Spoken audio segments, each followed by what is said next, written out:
see you. Tēnā koutou te whānau o Auckland Unitarian. Tēnā koutou nā manu here. No mai, higher mai. Higher mai ki tēnei whare karakia a te atua. We welcome you into this space made sacred by Auckland Unitarians for 118 years. And to those of you who are visitors here for the first time, thank you for being with us. If you're lonely, here you will find a warm companionship. Here in this sanctuary of hope, you will find a new seat at the table of life. And feast yourself on love and fellowship, and you will not hunger for the touch of a human hand or an embrace or of your searching spirit. If you're afraid or if you have been abused, if you ache with fatigue, here you will find rest.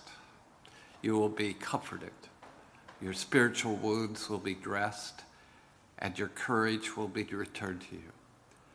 You will be led beside the still waters, and your soul will be restored. If you seek to understand, here you will be encouraged in your search. Wonderful pathways will be lit unto you. And wherever your journeys take you, you will know that you can always come home again to this place, made sacred by our love for you. This is a sanctuary of the soul. There is no boundaries in this cathedral of hope. After the service, we hope you'll join us for morning tea. It is our sacrament of hospitality. It won't be complete without you.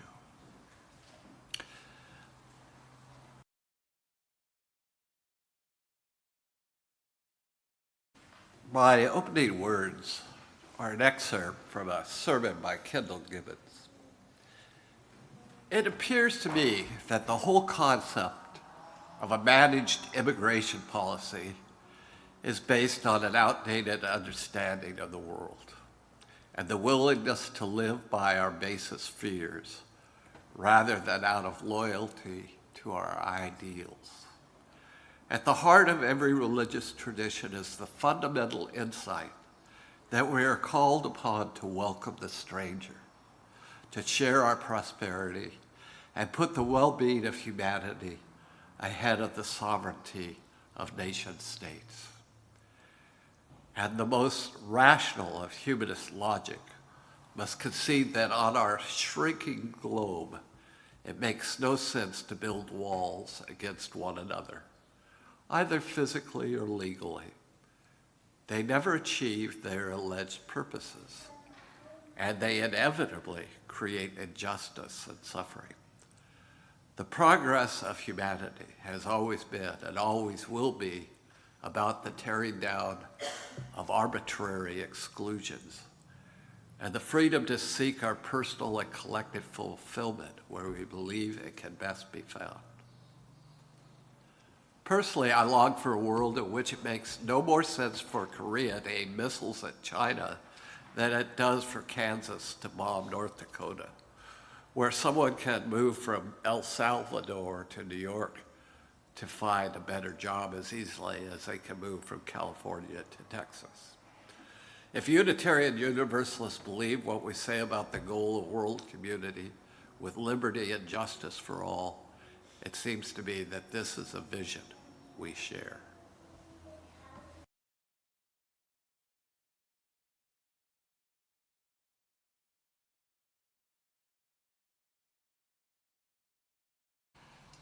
We light this chalice as an act of humility, knowing we cannot change the past, but we can build a different future. We commit ourselves to the work of abundant love and healing.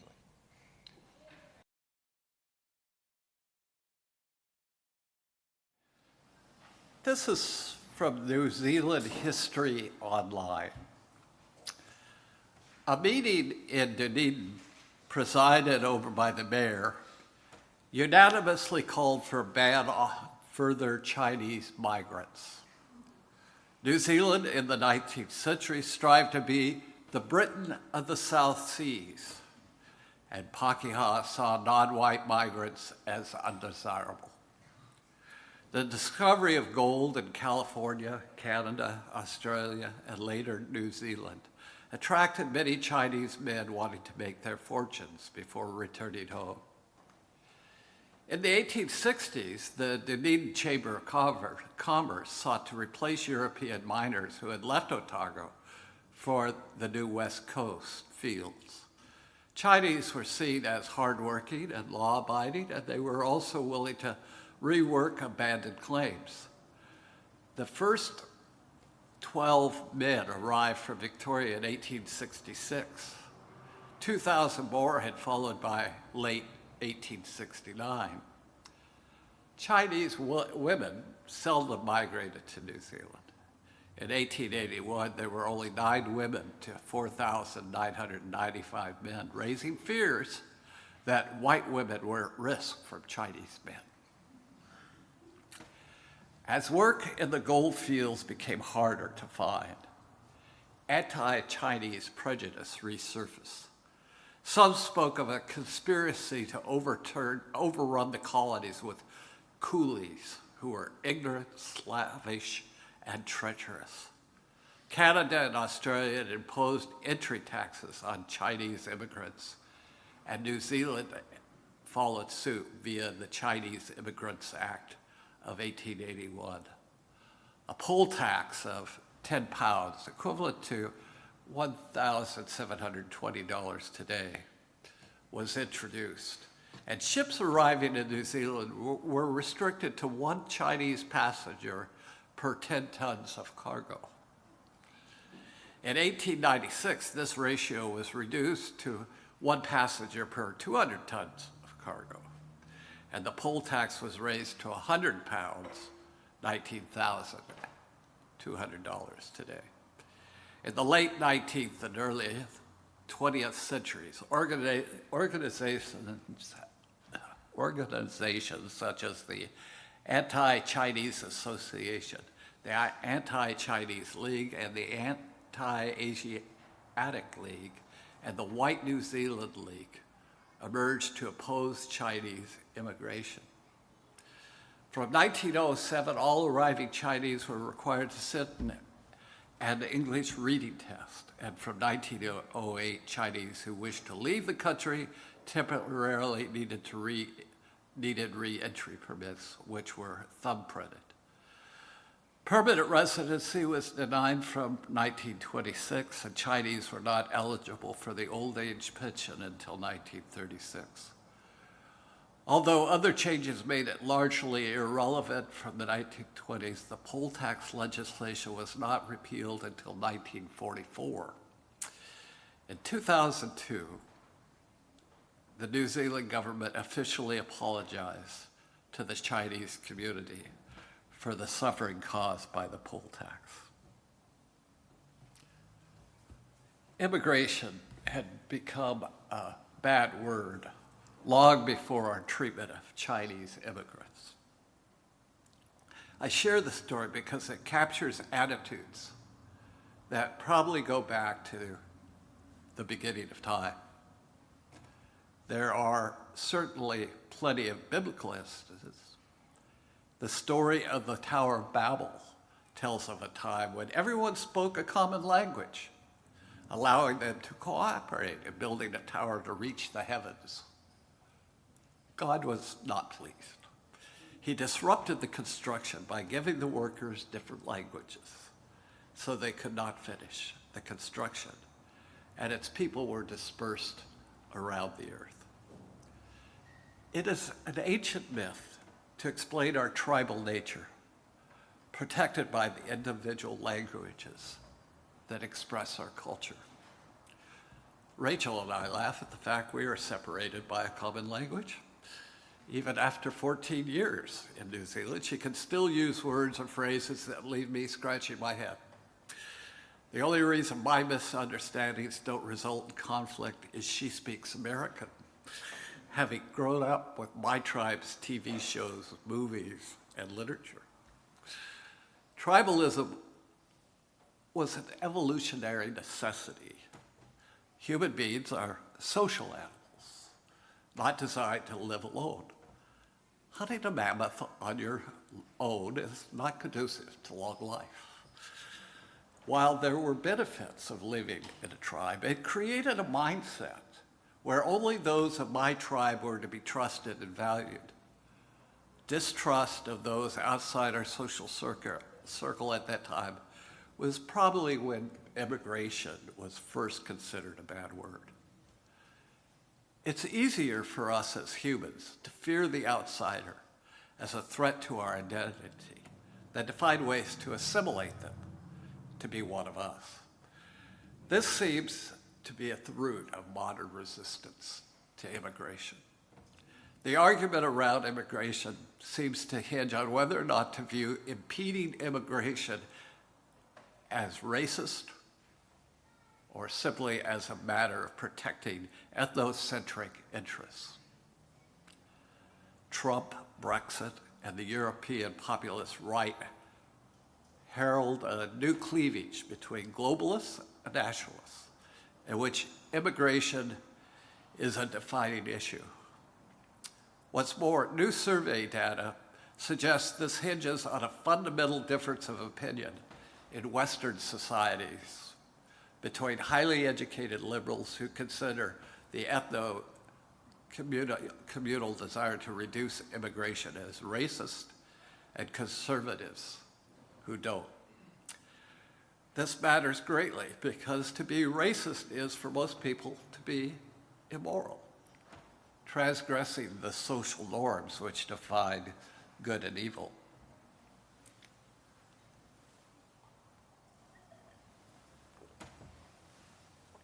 New data from a 18-country Ipsos Mori survey indicates that people's view on whether immigration should be higher or lower is strongly linked to whether they think it is racist for a member of the ethnic majority to want less immigration to help maintain their group's population share. This relationship between anti-racist norms and desired immigration levels holds in virtually all countries, but is especially pronounced in Europe and its offshoots. Essentially, this new culture war revolves around whether tribal desires for less immigration represent racism or a legitimate, if illiberal, form of group attachment. Why is this important? Hostility to immigration is recognized as the most important predictor of support for populist right parties, like the Front National, or leaders such as Donald Trump. Typically, those who study these phenomena try to explain what makes people upset.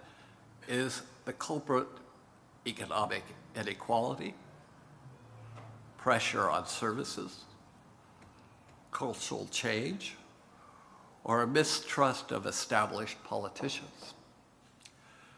But perhaps one of the great drivers of the new nationalism that sent Trump to the White House and drove the United Kingdom to vote to leave the EU has been the perception of invisibility. The resentful citizens fearing the loss of their middle-class status point an accusatory finger upward to the elites, who they believe do not see them, but also downward towards the poor, who they feel are unfairly favored. Economic distress is often perceived by individuals more as a loss of identity than as a loss of resources. Hard work should confer dignity on an individual, but many white working class Americans feel that their dignity is not recognized and that the government gives undue advantages to people who are not willing to play by the rules. This link between income and status helps explain why nationalist or religiously conservative appeals have proved more effective than traditional left-wing ones based on economic class.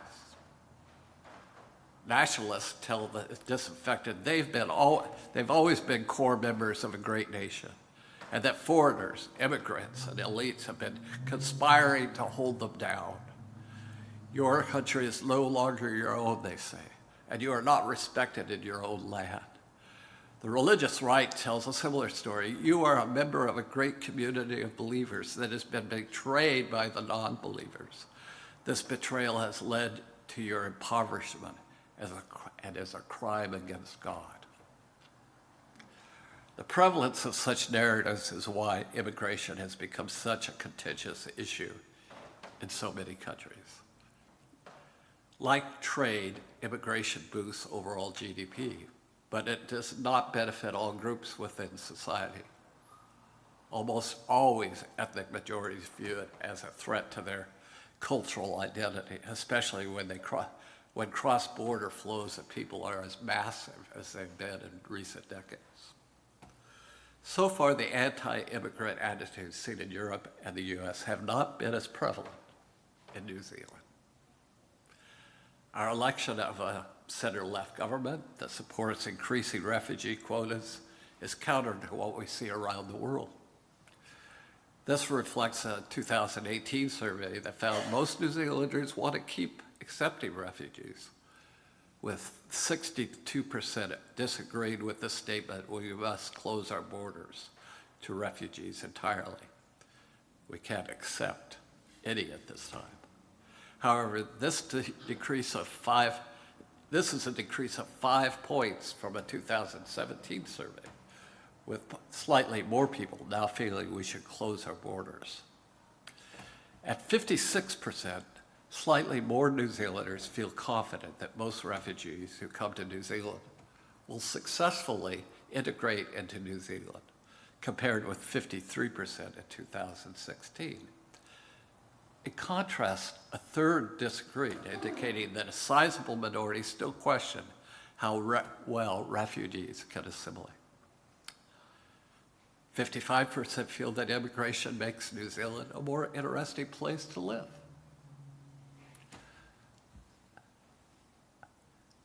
51% feel that immigration is good for the New Zealand economy, up from 47% a year ago.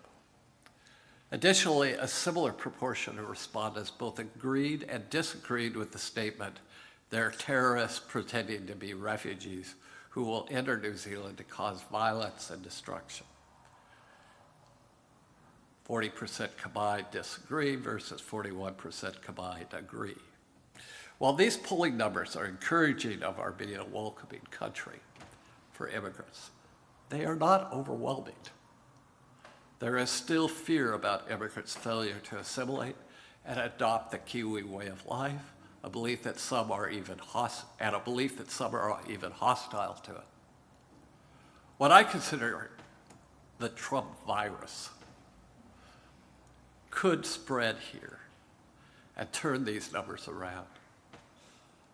I think we need to vaccinate ourselves by spending more time listening to those who have immigrated here.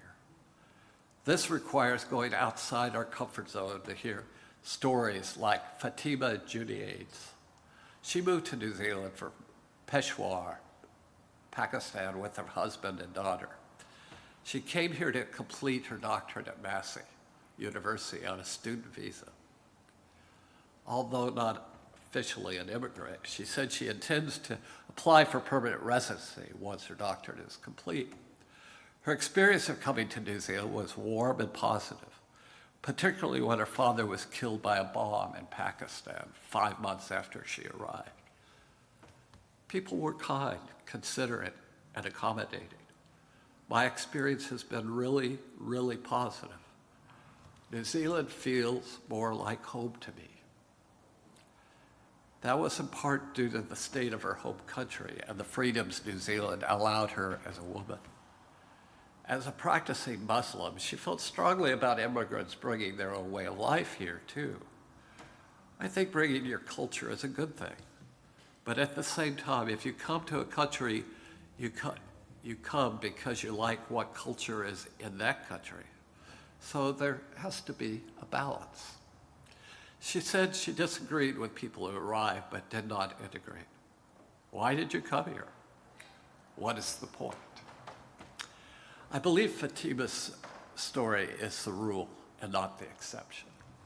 The more we find our common humanity in each other's stories, the less we will find a fear in being open to immigration, to the great benefit of our country.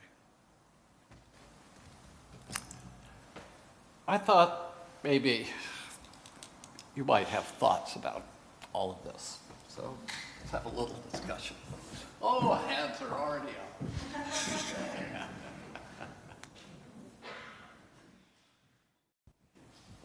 Thank you, Clay.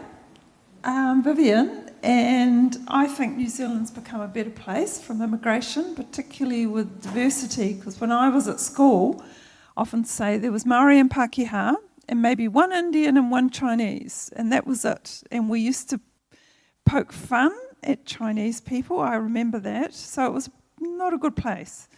And over the years, I've really enjoyed meeting people, and I think, as I said, I think it's very positive. However, there are a couple of issues which I have noticed. I've got friends who are Colombian, Pakistani, and acquaintance who comes from Hong Kong. And other people that I'm quite interested in talking to, because I ask them questions, is what worries me is many immigrants come here and vote Conservative after they've come here. Now that worries me a little, that they tell us that our criminal laws aren't tough enough, the ones that I've spoken to, and that worries me too. So that's one concern that I have. And the other concern I have is that if you are overrun, and I call overrun, say suddenly we got 500,000 immigrants, like the UK, is that you're labelled racist if you say you don't like it. There doesn't seem to be an opening for discussion for people who are anti without being labelled racist. So those are my two concerns. Hi, I'm John. Just one comment that comes to mind whenever I hear non-native people talk about immigration is we're all immigrants. Even if your family's been in New Zealand for almost 200 years, you're still immigrants. And a lot of the discussion about immigration and the social safety net and things like student financial aid in the US, when you really dig under it, there's a lot of, I got mine, screw you. So I got to immigrate, my family got to settle here, we got to succeed, we got help, now we've got ours, so let's not give anyone else help, because then they might succeed too. And it's just a horrible attitude.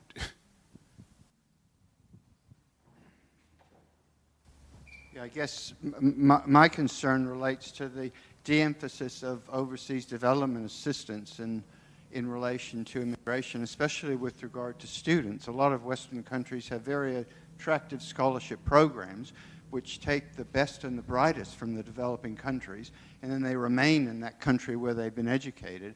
They don't go back to their home country, and their home country remains poverty-stricken, and all of their best have gone. In my view, it's just a carry-on of colonialism. And I think if Western countries are going to provide attractive scholarships, there should be a requirement that students go back home at least for a couple of years. And that's currently, well, at least previously, that's what the government introduced here instead of having such generous scholarships. I know on an individual level it looks very attractive, but on a country-wide level it doesn't. I think we should also be supporting universities in developing countries, so they, with staff, our staff should go over there and teach there, so that their universities become as good as ours.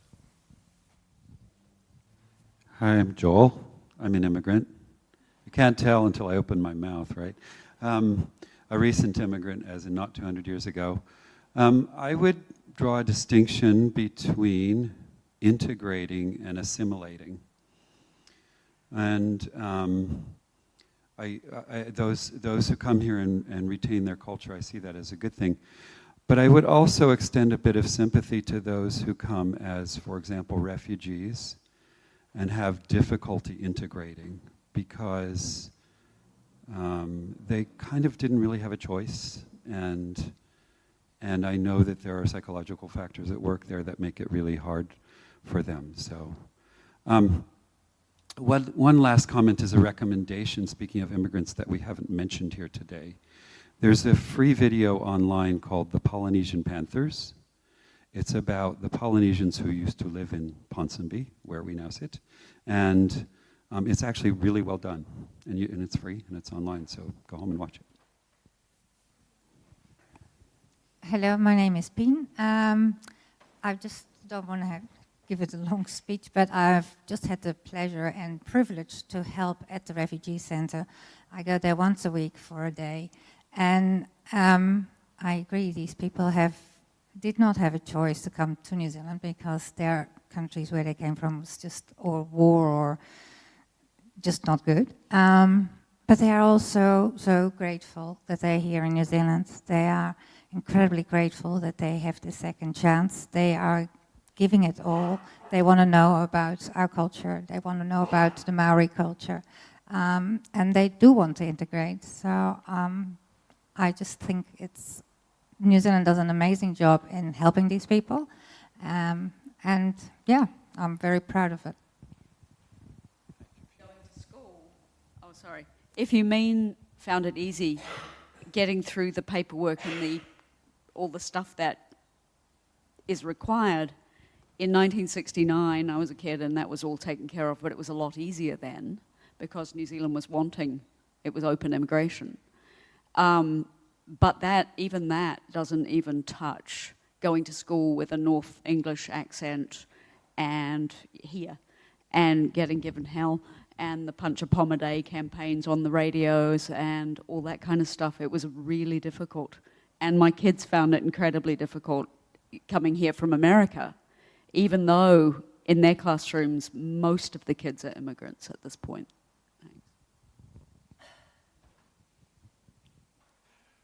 Yeah, I came here on a tourist visa with a return ticket that I never used and hoped I could find work. And 2 weeks later, I had work. So I had a work visa, and I brought with me all the paperwork to apply for permanent residence. So I came in August of 2005, and by March of 2006, I was a permanent resident.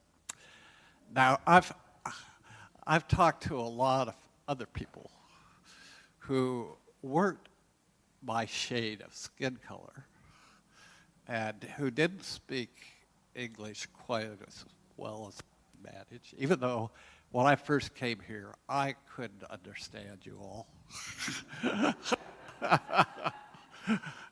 It was very difficult. Who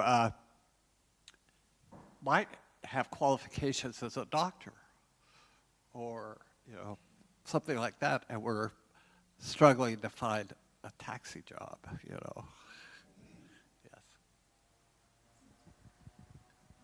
It's interesting you were saying how easy it was, maybe because you're white, but my experiences with our Colombian friends, Jose and Isabel, they found it quite easy because they came here with very little English and they just put all their effort into speaking English and learning English. 6 months full-time study because they saved up before they came. And that's what I notice is the key. And maybe it is the total key to getting the job, to getting the residency. It was a good experience for me when I spent 3 months in Barcelona on exchange pulpit. And I had a smattering of Spanish, but they didn't really speak Spanish. They had their own language. And everything from trying to figure out how to park and get a meter, or everything was a challenge. So I had a great deal of sympathy for people like your Colombian friends who come to a country where they don't speak the language, and our need to be welcoming.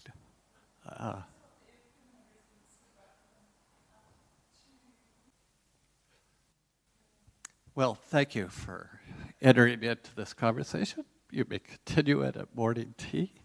It is a complex issue. And it, like I say, I think it goes back to the beginnings of humanity. Hello.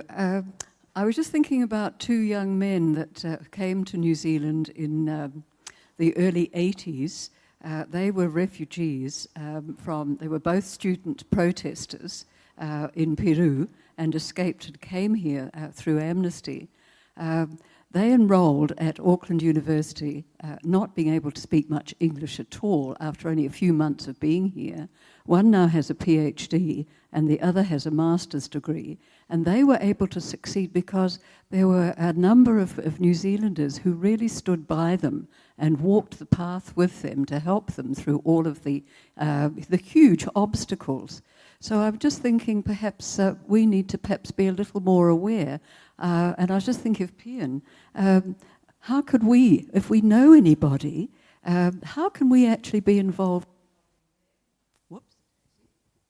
on their journey? So it's just perhaps a bit of a wake-up call to us all. People succeed because they get help, and not to assimilate, but to be able to integrate into New Zealand society. Just to answer that, there's one organisation, English Language Partners. Jean Harding is one of our members who runs the branch in Newland.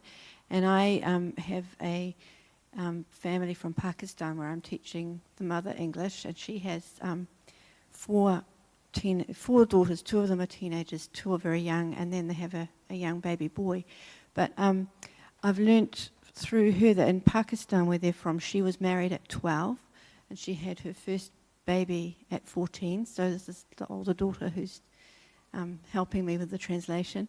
And they're a very loving, beautiful, close family. But the reason they are here is because she doesn't want that to happen to her daughters, and she wants her daughters to get an education. Yeah.